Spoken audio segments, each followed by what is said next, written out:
નમસ્કાર દર્શક મિત્રો, આપ જોઈ રહ્યા છો Banas crime 24 news Gujarati channel. હવે જોઈએ આજના મુખ્ય સમાચાર। બનાસકાંઠા ગૌશાળાના લાભાર્થી થતા ડ્રોની સ્કીમ સામે થરાદ પોલીસે કરી લાલાક। થરાદ ડીવાયએસપીએ બે ડ્રો સંચાલકો સામે નોંધાવી ફરિયાદ। છેલ્લા કેટલાક સમયથી ડ્રો સંચાલક અશોક માળી સહિત અન્ય એક ડ્રોના 5 સંચાલકો અને લકી ડ્રો યુજી સરકારને પડકાર ફેંકતા ડીવાયએસપીએ નોંધાવી ફરિયાદ। બનાસકાંઠા જિલ્લામાં છેલ્લા કેટલાક સમયથી ડ્રોના નામે લોકોને છેતરવાનું ચાલી રહ્યું હતું તરખટ। છેલ્લા કેટલાક સમયથી સ્થાનિક વહીવટીતંત્ર હતું કુંભકર્ણની નિંદ્રામાં, પરંતુ હવે થરાદ ડીવાયએસપીએ ડ્રો સંચાલકો સામે કરી લાલાંક અને ફરિયાદ નોંધાવતા લકી ડ્રોના આયોજકોમાં ફફડાટ ફેલાયો। બનાસકાંઠા જિલ્લામાં હજુ પણ તંત્ર ઝીણવટભરી તપાસ કરે તો આવા અનેક ડ્રો સહિતના તેના સંચાલકોનો પર્દાફાશ થવાની શક્યતાઓ સેવાઈ રહી છે। લકી ડ્રોના આયોજક ચેરિટી કમિશનર અને જિલ્લા કલેક્ટરના આદેશની અવગણના કરી ઠેર ઠેર યોજી રહ્યા હતા લકી ડ્રોના સ્ટોલ। બનાસકાંઠા જિલ્લામાં જ્યાં પણ લકી ડ્રોનું આયોજન થાય ત્યાં સ્થાનિક પોલીસે ખુદ ફરિયાદી બનીને જાહેર જનતા સાથે ખુલ્લેઆમ છેતરપિંડી આચરતા લકી ડ્રોના આયોજકો સામે ફરિયાદ નોંધાવી કડક કાર્યવાહી કરવી જોઈએ। Bureau report Haresh Thakkar, Deesa. જી, આપ પત્રકાર મિત્રો જાણો છો કે થરાદ વિભાગમાં અને થરાદમાં ખાસ કરીને વાવ, થરાદ, સુઈગામ, માવસરી, લાખણી આ બધા વિસ્તારમાં હમણાં લકી ડ્રોનો રાફડો ફાટી નીકળ્યો છે અને આ લકી ડ્રો ગેરકાયદેસર હોય છે અને આ બાબતે અમારા જિલ્લા પોલીસ વડા અક્ષયરાજ સાહેબે પણ સૂચનાઓ કરેલી છે।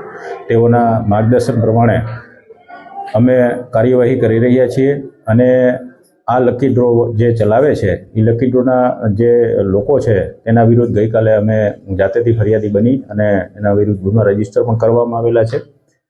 લકી ડ્રોમાં એક અશોક માળી કરીને છે તેના વિરુદ્ધ ગુનો દાખલ કરવામાં આવેલો છે।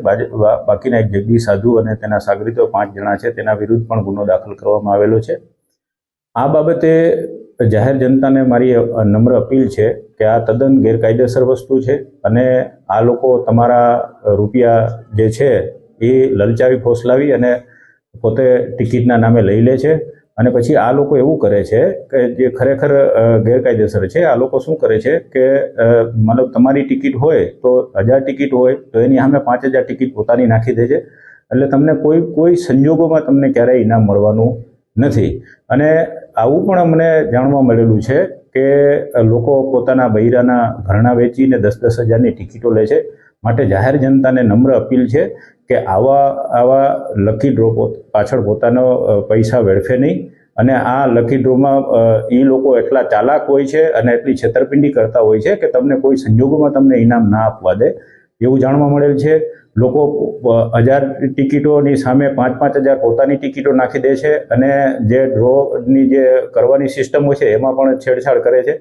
એટલે લોકોને ખાસ અપીલ છે કે તમારા કિંમતી રૂપિયા તમે આની પાછળ બરબાદ નહીં કરો અને તમે મહેનત કરો અને મહેનતની કમાણીના તમારા પૈસા બરબાદ થઈ જશે।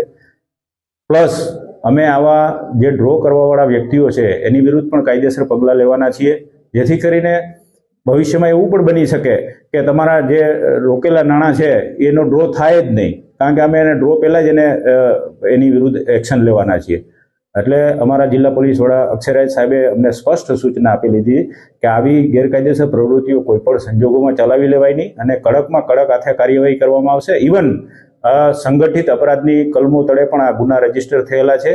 એટલે આમાં જેટલા હશે, જે એજન્ટો હશે, નાનામાં છેવાડાના એજન્ટ સુધી અમે જશું અને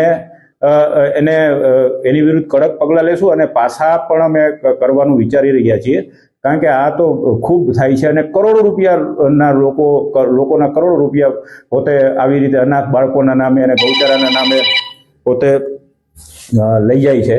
એટલે આ પત્રકાર મિત્રોના માધ્યમથી હું જાહેર જનતાને એક વિનંતી કરું છું કે આવા લકી ડ્રોમાં પોતાના નાણાં વેડફે નહીં અને આ એક બરબાદ કરી દેવા માટેની વસ્તુ છે। તમને કોઈ ઇનામ લાગવાની શક્યતાઓ જ નથી, કારણ કે એ લોકો એટલી છેતરપિંડી કરતા હોય છે કે ઇનામ લાગવાના ચાન્સીસ બહુ ઓછા હોય છે। તમે જાણો છો કે એટલી હદે આ લોકો મતલબ ગેરકાયદેસર કરતા હોય છે કે 25-25 લાખ રૂપિયા રોકડા આપે છે। રોકડા કેવી રીતે હોઈ શકે? એટલે આના વિરુદ્ધ બહુ કડક એક્શન લેવામાં આવશે અને નજીકના દિવસોમાં બનાસકાંઠામાં જેટલા પણ આવા ગેરકાયદેસર લકી ડ્રો કરતા હશે એને વિરુદ્ધ કડકમાં કડક પગલાં લેવામાં આવશે અને પાછા સુધીના પણ પગલાં લેવામાં આવશે. લોકોએ જેણે ટિકિટ ખરીદી લીધેલી હશે તેના પાછા નાણાં મેળવી શકે છે.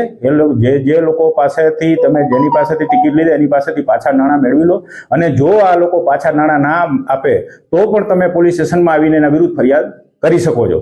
એટલે એ પણ વિનંતી છે કે તમે તમારા પાછા નાણાં લઈ લેજો જેથી કરીને તમારા રૂપિયા વેડફાય નહીં.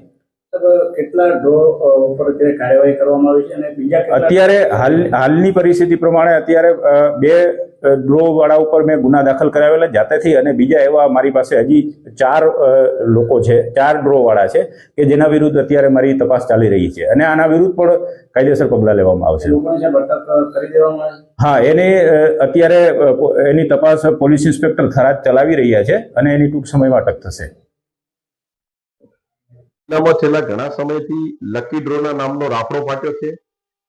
એ રાફડામાં ગરીબો, મધ્યમ વર્ગ અને મજૂરો એનો ભોગ બની રહ્યા છે અને આ લકી ડ્રોના નામે આયોજકો પોતે કરોડપતિ થવા માટે કરી અને શોર્ટકટમાં કરોડપતિ બનવા માટે લોકોને ગુમરાહ કરી અને લાખો ટિકિટો વેચી અને પોતે કરોડપતિ બની રહ્યા છે અને જે ખરેખર બિનકાયદેસર છે, ગેરકાનૂની છે. જે ડ્રો ના વિરુદ્ધમાં અમે જિલ્લા કલેક્ટર શ્રી અને જિલ્લા પોલીસ વડા સાહેબ શ્રીને અમે રૂબરૂ મળી અને સમગ્ર હકીકતથી અમે એમને વાકેફ કર્યા તો એમણે રસ દાખવી અને કાર્યવાહી કરવાનું શરૂ કર્યું. તો થરાદ ડીવાયએસપી શ્રી SM બારોતરિયા સાહેબ પોતે ફરિયાદી બની અને થરાદના 2 લકી ડ્રોના સંચાલકો વિરુદ્ધ એમને ગુનો દાખલ કરેલ છે અને એમની ધરપકડ કરવા માટે પણ કાર્યવાહી શરૂ કરેલ છે, જે આવકાર્ય છે, અભિનંદનને પાત્ર છે. અમે તો જાગૃત અરજદાર તરીકે અમે અમારી ફરજ નિભાવી અને પોલીસ પણ પોતાની ફરજ ખૂબ સુંદર રીતે નિભાવી રહી છે, જેનો અમને આનંદ છે. આ એક મોટો કૌભાંડ છે. સાબરકાંઠામાં જે ડીઝલનો જેટલો મોટો કૌભાંડ છે એટલો જ મોટો કૌભાંડ આ બનાસકાંઠામાં લકી ડ્રોનો છે. જો એની નિષ્પક્ષ અને તટસ્થ તપાસ કરવામાં આવે તો ખૂબ મોટો કૌભાંડ બહાર આવી શકે એમ છે. ખૂબ ગરીબ અને નિર્દોષ લોકોના લાલચમાં આવીને એ લોકોએ પૈસા રોક્યા છે અને એમના પૈસાથી આ ડ્રો આયોજકો કરોડપતિ થઈ ગયા છે.